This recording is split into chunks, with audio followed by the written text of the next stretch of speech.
జై శ్రీమన్నారాయణ. అందరికీ నమస్కారం అండి. ఎవరు రాకపోయినా మనం ఒక కార్యక్రమాన్ని తలపెట్టామనుకోండి, ఎవరు రాకపోయినా బంధువులు కావచ్చు, అన్నదమ్ములు కావచ్చు, రక్త సంబంధీకులు, ఇతరత్ర లేకపోతే ఫ్రెండ్స్, ఇట్లాంటి వాళ్ళు రాలేదు, ఆ కార్యక్రమం ఆగిపోవలసి వస్తుందేమో అనేటువంటి బాధ లేదు. ఎవరు రాకపోయినా ఏమీ కూడా మన ఇంట్లో ఏదీ ఆగదు. మనం తినే పదార్థాలు వండుకుంటాం, ఎవరినో పిలుస్తాం భోజనం. రాకపోతే మనం భోజనం చేయటం మానేస్తామా? అలాగే ఒక పెళ్లి కార్యక్రమాన్ని, వివాహ కార్యక్రమాన్ని చేపట్టాము, ఆ వివాహ కార్యక్రమానికి కొందరిని ఆహ్వానిస్తాము, వాళ్ళు రాలేదు. ఏమైనా ఆ ముహూర్తం టైంకి తాళి కట్టడం, వధువు మెడలో తాళి కట్టడం ఆగిపోతుందా? లేదు కదా. ఎవరు రాకపోయినా కానీ ఆ జరగవలసినటువంటి కార్యక్రమం ఆ దైవానుగ్రహం ప్రకారంగా అది జరిగి తీరుతుంది. బంధువులు లేదని కూడా బాధపడాల్సినటువంటి అవసరం లేదు. ఆయన ఉన్నారు, బంధువు, అసలైనటువంటి బంధువు ఉన్నారు, ఆ దేవాది దేవుడు, ఆ భగవానుడు శ్రీమన్నారాయణుడు. కాబట్టి ఇంకా అంతకంటే బంధువు ఏంటుంది?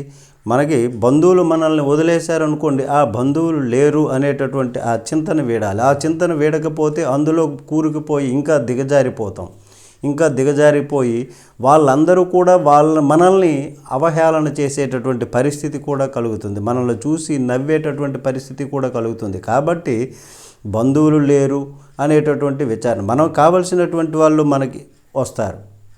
మనం ఇటుంచి కూడా ఆ భగవంతుడిని మనం నమ్ముకోవాలి. మనసా వాచా కర్మన ఆ భగవంతుని నామాన్ని స్మరించుకోవాలి, భగవంతుని గురించి తెలుసుకోవాలి. మన కర్మలను మనం చేసుకుంటూ ధర్మబద్ధంగా జీవించగలిగినప్పుడు ఆ భగవంతుని అనుగ్రహం సంపూర్ణంగా లభిస్తుంది. కాబట్టి ఎవరు రాలేదని మన ఇంట్లో ఏది ఆగిపోదు, పూజా కార్యక్రమం ఆగిపోదు, ఇట్లాంటి ధర్మ కార్యక్రమాలు ఏవి కూడా ఆగిపోవు. మనం చెడుగా ఆలోచించం కదా.